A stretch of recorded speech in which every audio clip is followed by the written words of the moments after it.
John, thanks for joining us today. Talking about confidence. How are you, man? Doing excellent, man. I'm excited to get to this topic today because you obviously are an expert. For those of you that have never heard of Line Drive Nation, it's arguably the largest online video analysis online program in the country. Is that fair to say? I would say so. I don't Absolutely, think yeah, absolutely. You deal with thousands of hitters every single year. I've got his website down below. But John is in Murfreesboro, Tennessee, right? That's right. And he played at Middle Tennessee State University, and he's been giving lessons and doing his online program for how many years now? In-person lessons probably for 20 years. I graduated in '98 from Middle. Now the online started in 2012. So I've been going, I guess, about 8 years with that. And really the online's kind of still give in-person lessons, but the online's kind of taken over the majority of my time.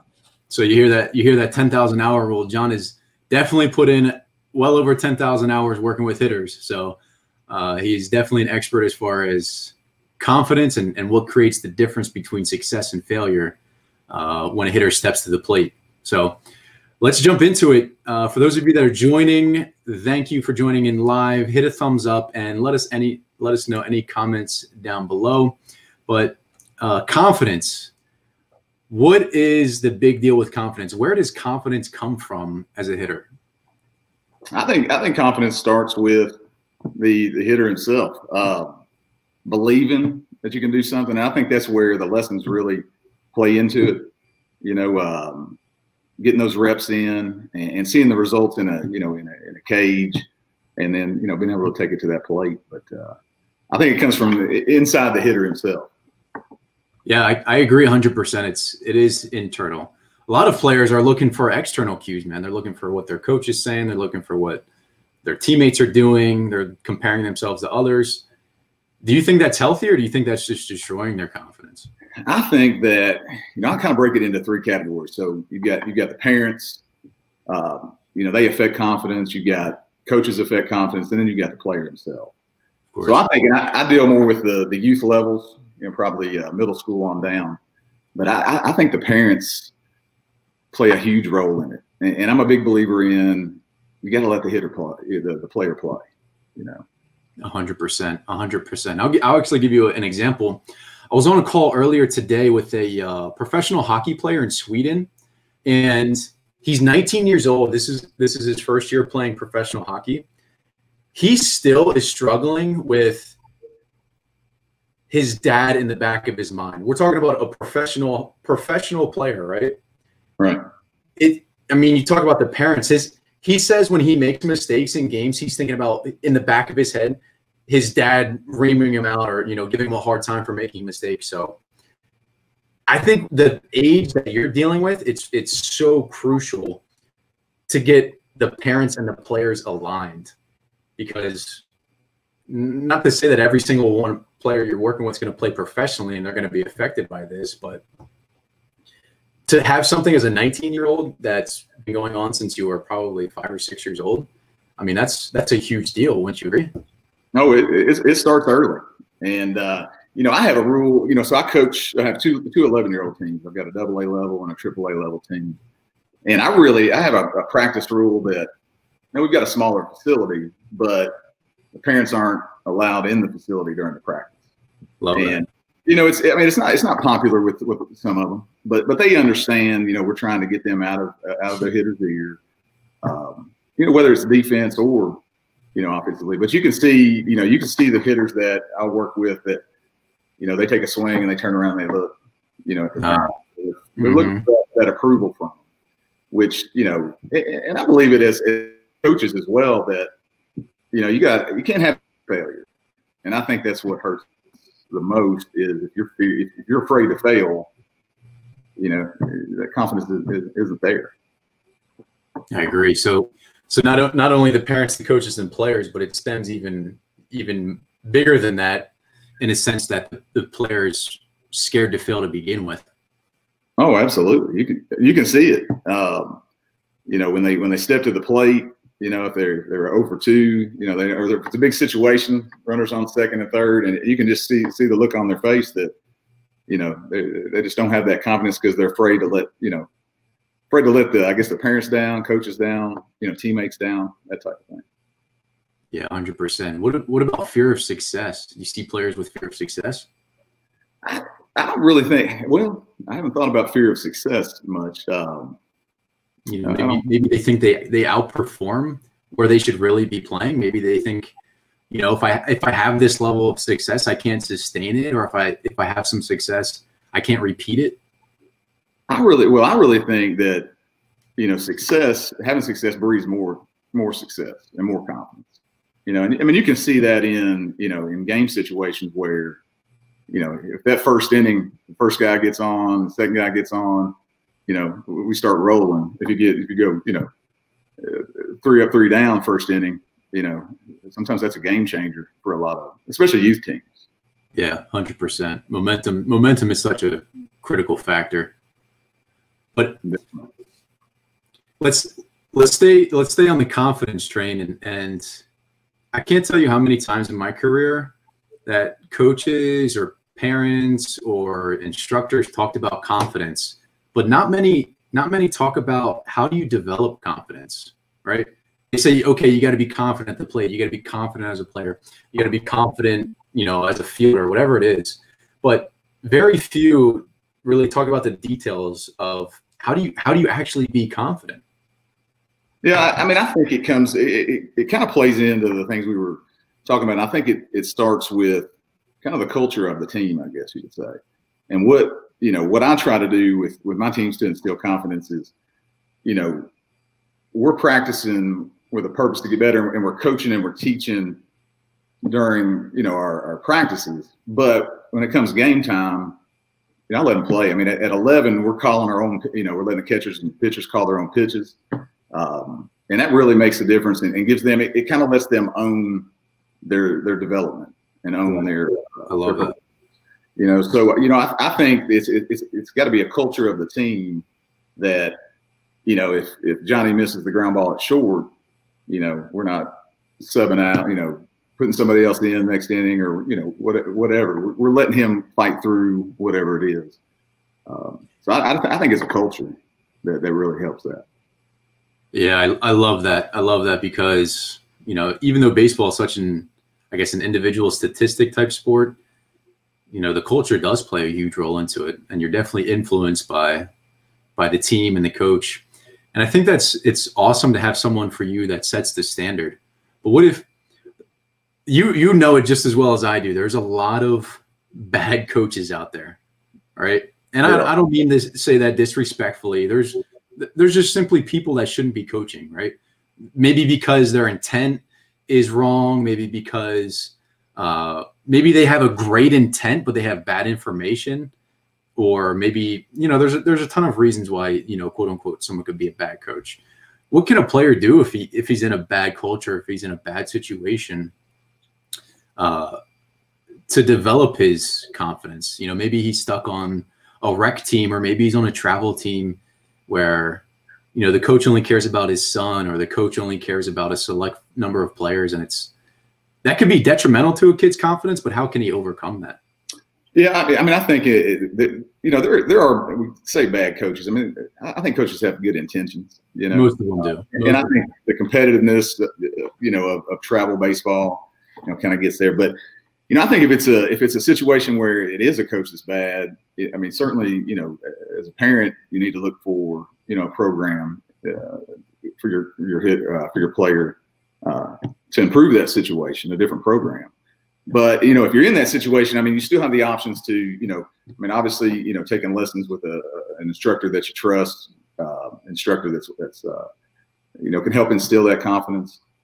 You know, through my program, and I hear it through, and this is the online program, you know, I'll get messages from parents that, hey, you know, we're kind of in the situation you were describing, that, you know, she's not getting he or she's not getting a fair shot, those types of things. So, you know, parents can work with their hitters at home as well, especially through our online program where, you know, we explain everything and they can see the improvement. And that helps their confidence. So you've got to kind of do things away from the field if you can't get out of that situation that you're in with a bad coach or a bad program.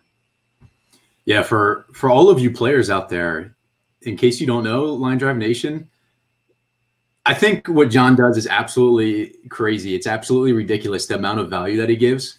He does online video analysis for only $20 a month. And this isn't an advertisement. This is genuinely talking about how much value John provides. $20 a month. And we were talking right before this live video. He's constantly having conversations with parents just on Messenger. Not only the video analysis, helping your player develop his swing and everything that the player needs to develop, he's helping the parents. How can the parent help their kids? How the parent can help develop the confidence in their players. I mean, that alone is worth hundreds, thousands of dollars, depending on what value you want to put on it. And I don't mean that to toot your horn or anything like that, but you know, what you do, you provide so much value for these kids and for these parents that it's an awesome, awesome, awesome program. And sticking to that confidence theme, where do you see the confidence for a young player start developing? Where do you see it? Do you see it in the success they have on the field? I know we talked about culture, but at such a young age, do you see it starting with their success on the field, or do you see it starting at home? Do you see it starting with the amount of practice they put in? Where do you think it starts? I think it definitely starts with the amount of practice and the home environment as well. You know, if you, as a parent, if you can provide, you know, an opportunity for your hitter to take lessons, if you know, it starts in kind of putting the work in, you know, at an early age. And then, you know, you see a transition now. You know, we've been, you know, I started these travel teams at 6, and, you know, we're all obviously focused on development. And, you know, it's gotten to the point where, and players come and go for various reasons. But, you know, it's at the point now that you're starting to see at 11, you know, that success on the field and that confidence on the field. But that was brought on by, you know, practices where, you know, I mean, there's positive energy. You know, we're not yelling at kids. We're not, you know, it's not that type of environment that's, you know, win at all costs. And so I think if you can find a program, you know, for your kid that takes those values at a young age, then, you know, they start seeing that success on the field and that confidence, you know, as they get in that 11, 12-year-old range. Yeah. So the theme of it seems to be put your kid in the best environment possible. Absolutely. Is that fair to say? Absolutely. Put your kid in the best environment possible with coaches, teammates, other parents. Put them in the best situation possible for their development. Because that's something you have control over up until the middle school age. I mean, you have control of what league you put your hitter in, what team you put them with. If you play travel ball, you have those controls up until the point for it's time for school ball. And that's, you want to develop that confidence through those ages, because all of a sudden at the middle school level, well, now you've got a roster of 25 kids, and you know they have to, if they experience that failure or sit in the bench or something that hasn't happened before, you know, they have that self-confidence from those previous years to help them through those type battles.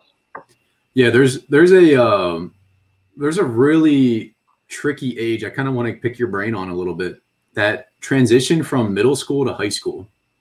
So in youth sports, if you just look at the statistics, the biggest dropout, not only in baseball, in all sports, is that transition from middle school to high school.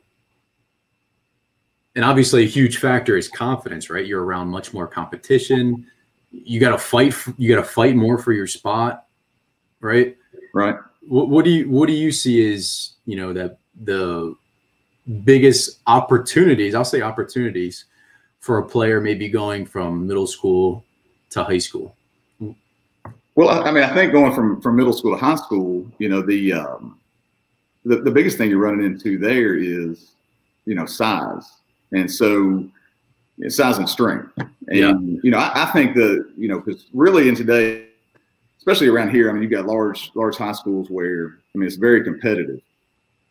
And, you know, you've got to have that understanding that, you know, I'm a good player, you know, I'm a confident player, but I'm going to have to, you know, most likely going to have to wait my turn in some cases.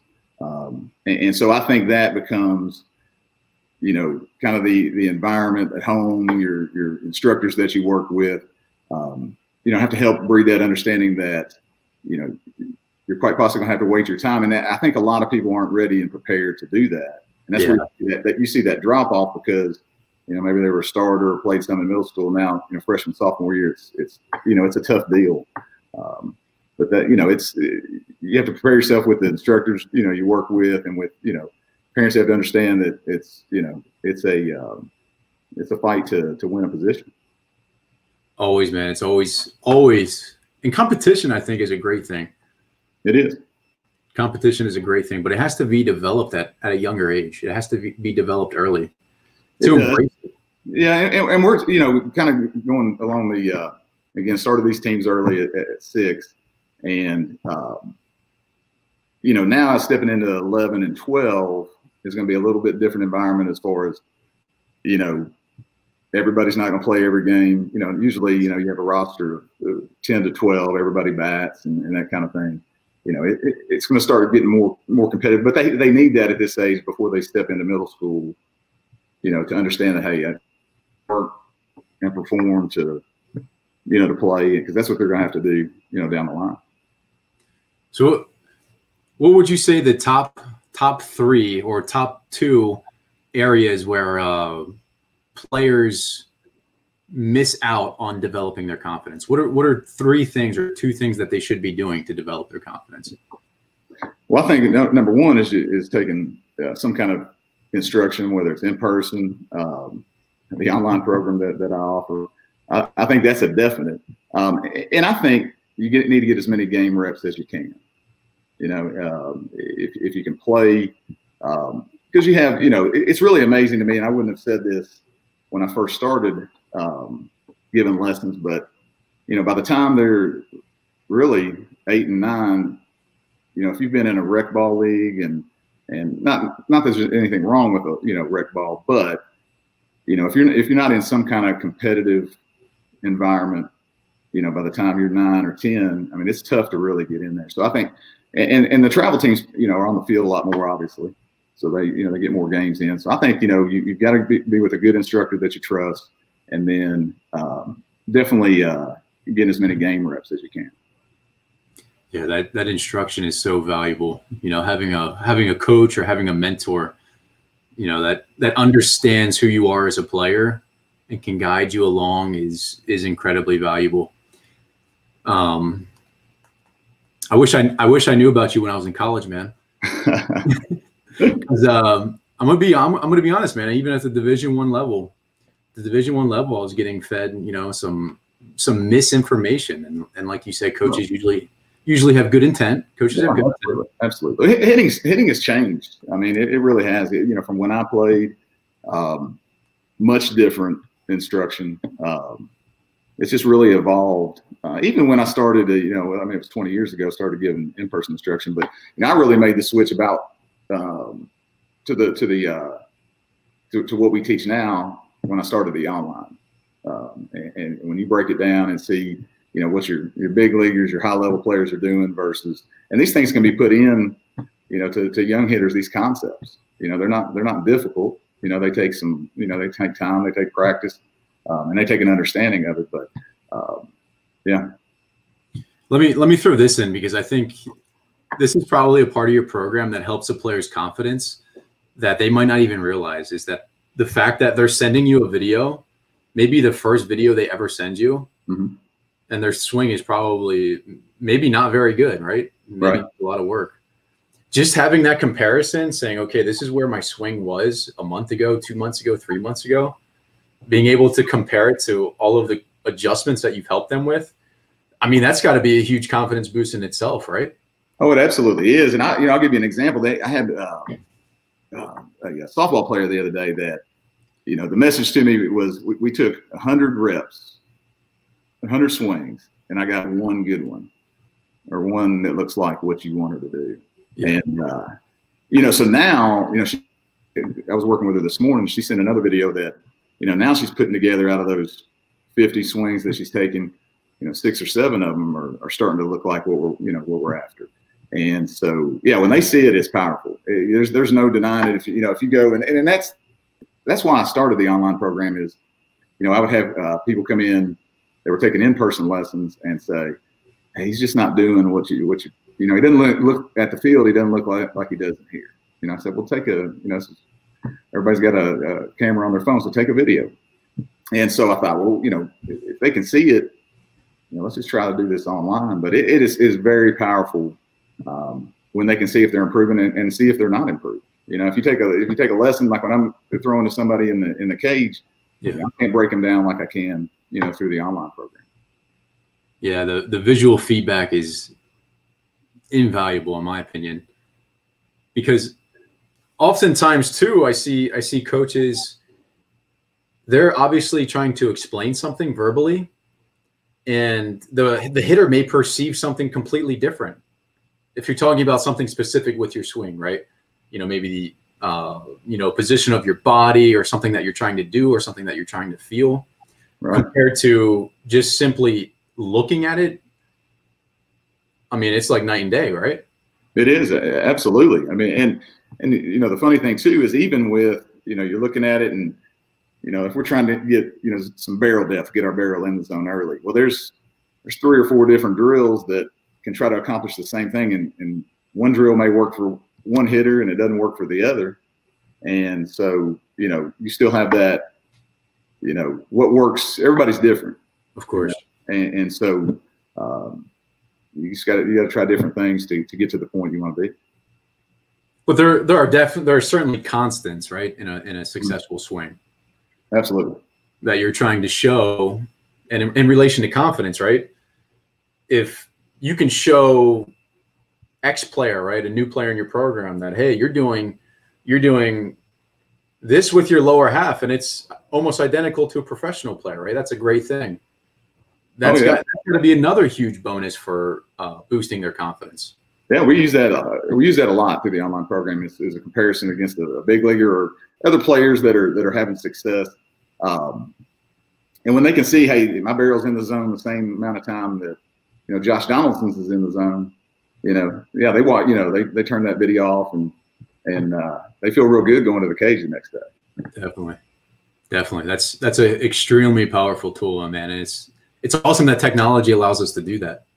Oh, absolutely. I would have never thought, when we started this, that would be possible. But I really honestly, I would prefer to work with somebody online than in person, just because, the results to me are quicker and hitters, like I said, gain a lot of confidence from seeing it.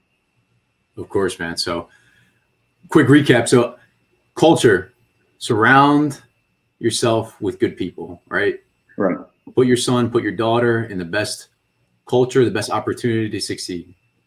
The visual aspect, comparing before, after, comparing to professional players. Huge confidence boost, right? Huge teaching tool.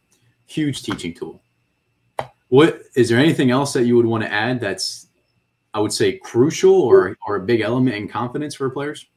I just think from the, kind of going back to what we started off with, if you look at the home, or the parent relationship with the player, I think to me, that's the most important, especially for young players is, are you letting your hitter play? Are you letting them fail? And, if they have that fear of failure, that confidence just cannot be, it just won't be there. Wow. That is powerful, man, because kids are so impressionable, man. And for you to say that, hey, I've worked with thousands and thousands of players, of youth athletes, and one of the most important factors is the parent, right? Absolutely. So it's I don't want to make this comparison, but I'll do it. Maybe stir up some controversy, right? Cesar Millan, right, the professional dog trainer.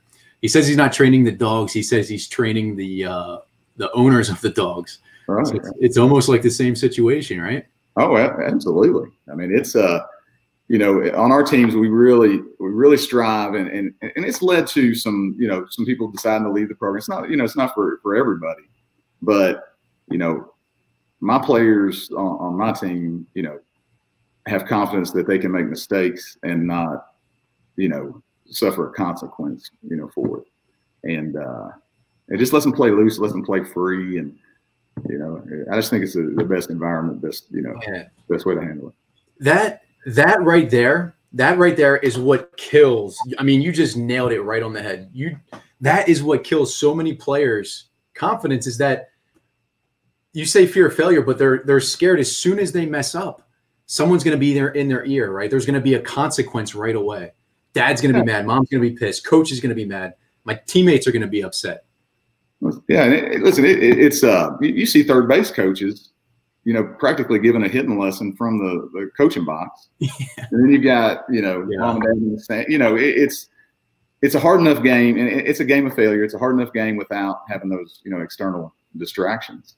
And listen, it's in lessons. It's in-person lessons. It's the same way. It's, are you going to critique me every swing, or are you going to let me figure it out a little bit? So I try to take that same, working with somebody one-on-one, that same concept as well. So then it's, instead of having that fear of failure, you've completely flipped it on its head, where it's almost like you're embracing failure.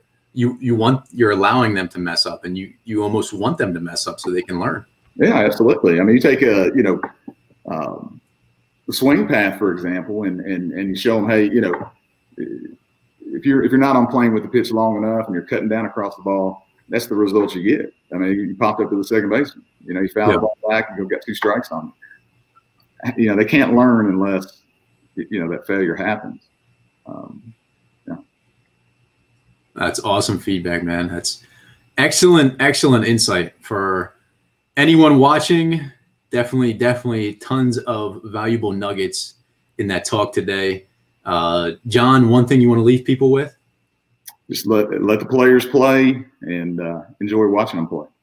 Enjoy watching them play, for sure. Create the environment, man. Embrace failure. So, pleasure having you jump on here. Yeah, thanks for having me, man. Absolutely, man. For all of you guys watching, please give it a thumbs up. Share it for any player, parent that needs to hear this, for helping their players develop confidence. Ton of golden nuggets in there. Hope everyone's having a great day.